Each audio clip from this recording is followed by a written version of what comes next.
Kevin Silaban, Komandan Paskibra Kecamatan Lintong Nihuta, Kabupaten Humbang Hasundutan, Sumatera Utara, tetap tegar walau ayahnya baru saja meninggal. Sebelum berangkat menjalankan tugas sebagai pengibar bendera merah putih tepat pada HUT ke-80 RI, ia tapakur dan menghormati jasad ayahnya yang sudah terbujur kaku di rumahnya. Saat mengetahui ayah Kevin Silaban meninggal dunia, warga sekitar sontak sedih. Pasalnya, ayah Kevin dikenal sebagai sosok yang baik dan penuh tanggung jawab. Terbukti, ayah Kevin berhasil menjadi pengusaha di kampung tersebut berkat kerja kerasnya. Hingga penurunan bendera merah putih, Kevin Silaban tetap tegar dan sukses dalam tugas. Setelah penurunan bendera merah putih, seluruh anggota Paskibra bersama TNI, Polri, dan perwakilan Pemkab Humbahas melayat ke rumah Kevin Silaban. Warga sekitar memuji bagaimana tanggung jawab yang diemban Kevin Silaban. Rumah duka beralamat di Jalan TB Simatupang, Desa Siponjot, Kecamatan Lintong Nihuta, Kabupaten Humbahas. Kevin Silaban adalah anak keempat dari 6 bersaudara. Menurut Kades Siponjot Deka Silaban, cita-cita Kevin sejak kecil masuk Akademi Kepolisian, Akpol.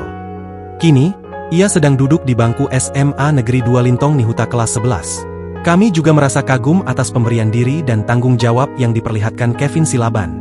Dan, warga sekitar mengatakan hal itu, ujar Deka Silaban, Minggu, 17 Agustus 2025, malam. Karakter Kevin tak jauh dari almarhum ayahnya. Sosok yang giat dan tekun serta penuh tanggung jawab. Ayah Kevin termasuk orang yang memulai kesuksesan dengan berpeluh keringat hingga bisa di titik ini, sambungnya.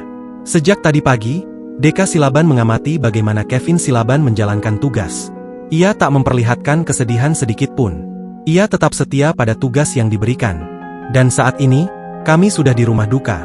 Semuanya hadir di sini, termasuk TNI, polisi, dan pemerintah serta temannya anggota Paskibra, tuturnya.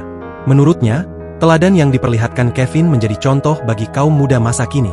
Direncanakan, ayah Kevin akan dimakamkan hari ini, Senin, 18 Agustus 2025. Sebelumnya, ayah Kevin tidak memiliki riwayat penyakit yang parah. Kata Kevin, ayahnya tiba-tiba drop dan meninggal dunia. Memang, keseharian ayah Kevin kita lihat bugar.